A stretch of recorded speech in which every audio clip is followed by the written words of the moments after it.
Eu sou a professora Isabela e hoje nós vamos ver o capítulo 3 da Biologia B.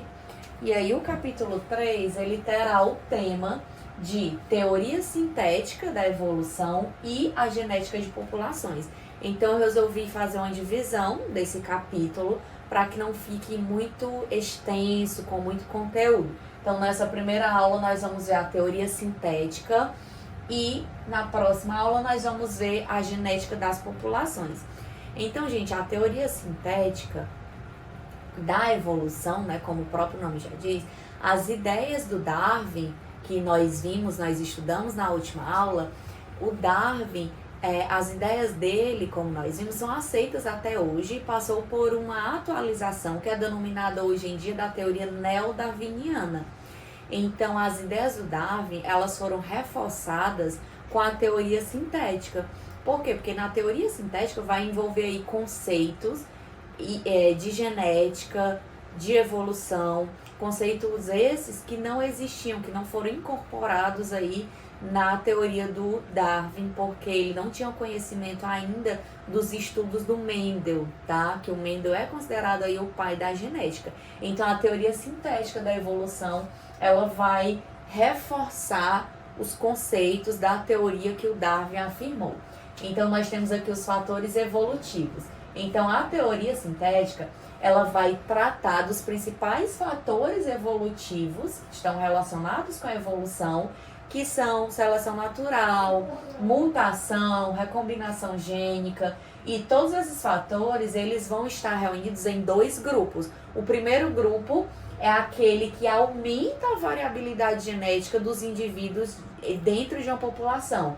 Que pode ser o quê? O caso de uma mutação, que vai aparecer novos alelos, ou no caso da recombinação gênica, que é quando vai acontecer a mistura dos alelos.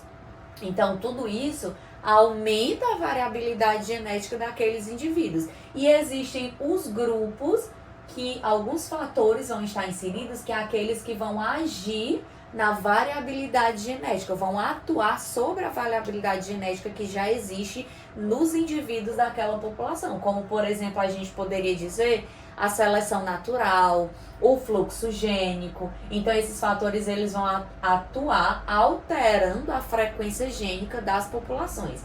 Aqui nós temos uma representação dos principais fatores evolutivos. Então, nós temos aqui no meio a variação fenótica. O que é a variação fenótica? O fenótipo, ele é a característica que vai ser expressa de acordo com o gene, de acordo com o genótipo daquele indivíduo, e também vai sofrer influências ambientais. Então, por exemplo, se eu tenho aí no meu gene, na minha constituição genética, um alelo que diz que eu vou ter o olho escuro. Então, o olho escuro, que é a característica expressa pelo gene, ele vai ser o fenótipo, tá? Então, por exemplo, eu tenho uma característica aqui de ter o cabelo escuro. Então, esse é o meu fenótipo.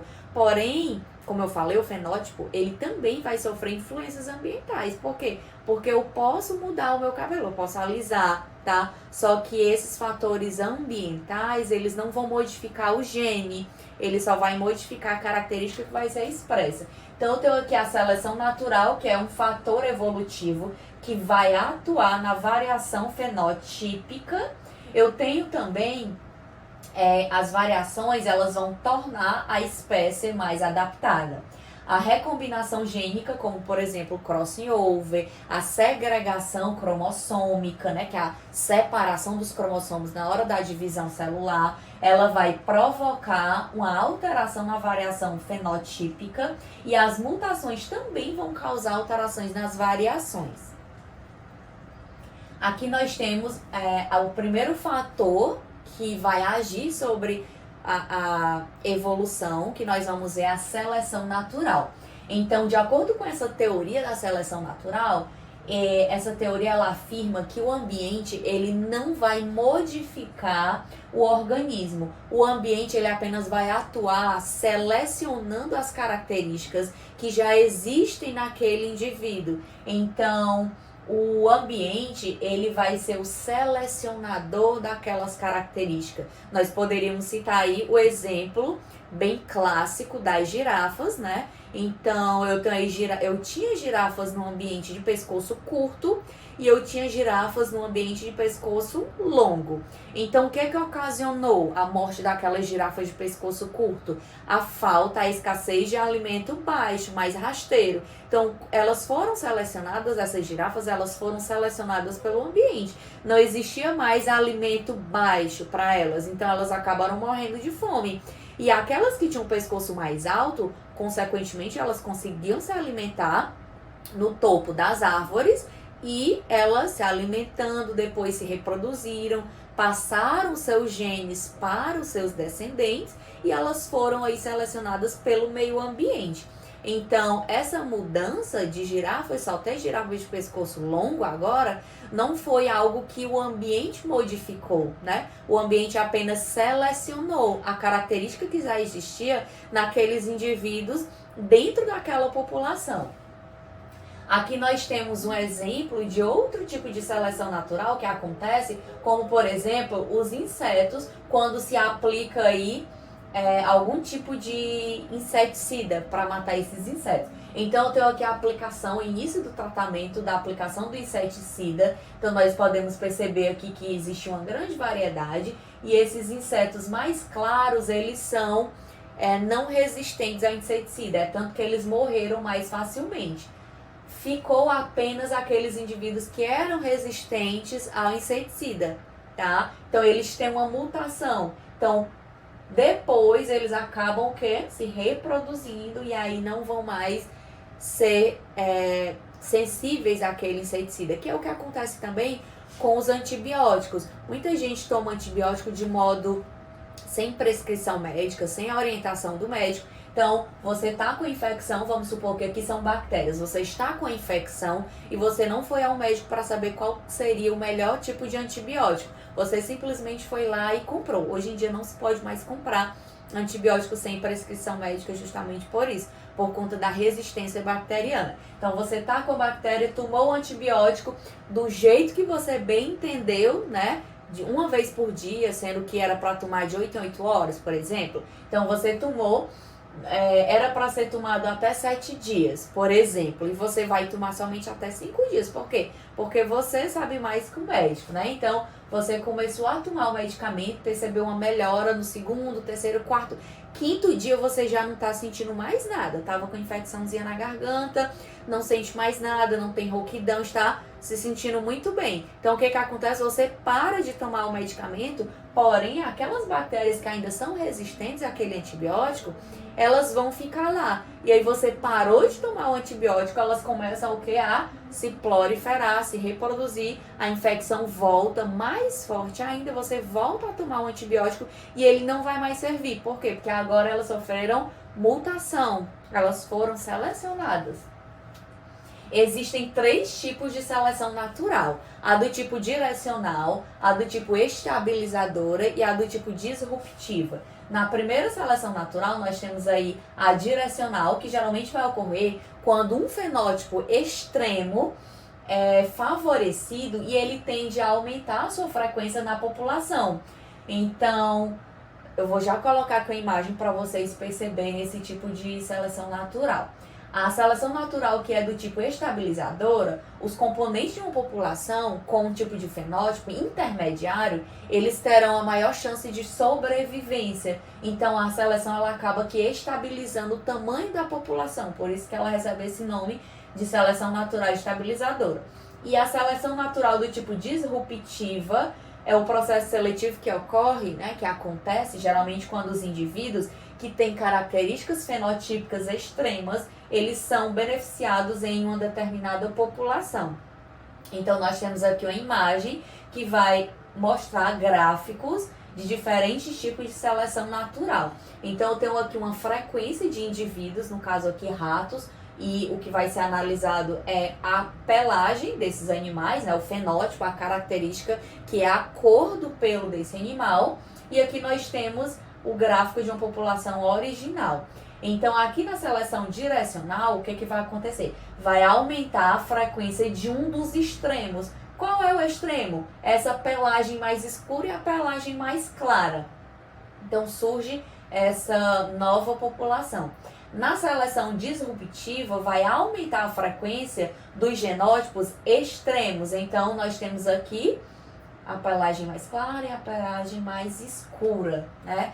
Nesse caso da direcional, vai aumentar apenas a frequência de um, tá? Apenas de um. Ou da branquinha ou da mais escura. Na disruptiva, vai aumentar a frequência dos dois fenótipos extremos. A mais clara e a mais escura. E na seleção natural estabilizadora, ela vai aumentar a frequência dos fenótipos intermediários, que seria aqui esse do meio, que é a pelagem mais ou menos meio termo, tá? Aqui nós temos a recombinação gênica, que essa recombinação gênica ela vai permitir a produção de novos genótipos a partir de uma combinação de genes que já existiam ali dentro daquela população. A mutação, o que ocorre? Elas podem ser de vários tipos. Geralmente a mutação são alterações que vai ocorrer também nos genes. E essas alterações, elas ocorreram por conta de algum erro durante o processo de divisão celular. E aí aquele erro, ele acaba sendo replicado e dividido na divisão celular. Então esses erros, geralmente, eles podem alterar toda a estrutura ou o número de cromossomos de um organismo. E aí essas mutações, elas podem ser do tipo deletérias, que geralmente tende a desaparecer por não permitir a adaptação do organismo. Então, nesse caso, ela pode ou não favorecer o surgimento de novas características vantajosas que vai permitir que aquele indivíduo se adapte melhor àquele ambiente. Então, aqui nós temos as mutações estruturais. Essas modificações, essas mutações estruturais, elas são modificações pontuais que geralmente vai envolver o tamanho e o formato dos cromossomos. Quando essa alteração ela vai acontecer na mitose, os seus efeitos geralmente eles podem provocar a formação de células cancerígenas na mitose, que é um processo de divisão celular que ocorre a todo momento no nosso organismo, desde da nossa formação, tá? Então, a mitose ela serve para crescimento, desenvolvimento, regeneração. Quando ocorre esse tipo de mutação na meiose, essas mutações elas poderão ser transmitidas para os descendentes que terão os seus cromossomos aí anormais em todas as suas células. Então, aqui nós temos uma imagem que vai mostrar as mutações cromossômicas do tipo estrutural. Então, eu tenho o tipo de inversão, que geralmente a inversão, o cromossomo ele vai sofrer uma ruptura e o pedaço que vai ser liberado, ele vai se unir ao mesmo cromossomo. Então, nós temos aqui a imagem mostrando como que ocorre esse processo. Na deleção, que é esse daqui, que é a deficiência, o cromossomo que ele foi quebrado, essa parte quebrada, geralmente ele vai se desligar e ele será perdida. Então, isso vai ocasionar a perda de vários genes, tá? O outro tipo é o tipo de duplicação. Então, o pedaço quebrado na duplicação, ele vai se juntar a outro cromossomo do mesmo par, nesse caso. E o exemplo aí da translocação, que vai ser a troca de pedaços entre cromossomos aí, que são de cromossomos de pares diferentes, que estão um ao lado da outra. Então, é melhor para vocês visualizarem no livro, que fica melhor de ver, tá?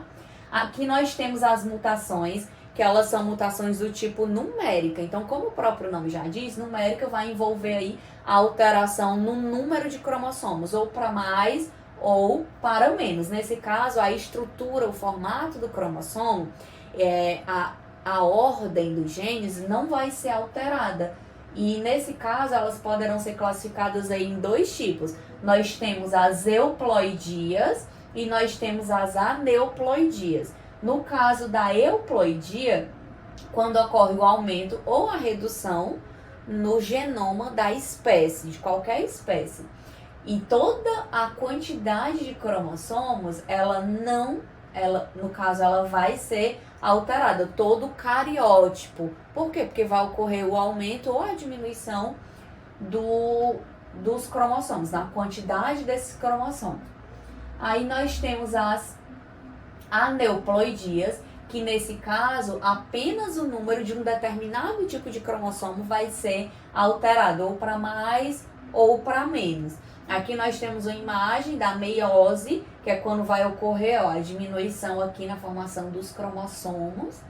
E aí nós temos um caso bem clássico desse tipo de mutação que ocorre, mutação numérica, que é caracterizada, classificada como mutação numérica, que é a síndrome de Down, ou a síndrome de Turner, ou a síndrome de Klinefelter. Então, são síndromes que geralmente ocorrem com o aumento ou com a diminuição do número de cromossomos. Aqui eu coloquei uma imagem do cariótipo de uma pessoa com síndrome de Down. Então, aqui eu teria o gameta feminino, no caso o ovócito. Vocês podem perceber que o ovócito ele deveria ter 23 cromossomos. Por quê? Porque quando somar com os 23 cromossomos aí do espermatozoide, que é o gameta masculino, daria 46 cromossomos, que é a quantidade de cromossomos que existem nas células dos indivíduos da espécie humana.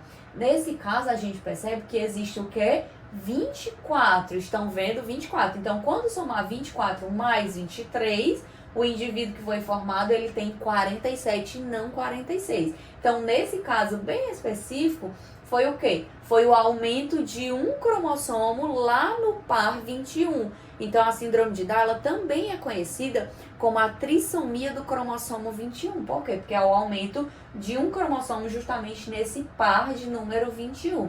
E aí eles apresentam algumas características, como língua protusa, as orelhas implantadas um pouco abaixo da linha dos olhos, né? Eles têm algumas características, mas não tem nenhum problema a nível mental, de desenvolvimento.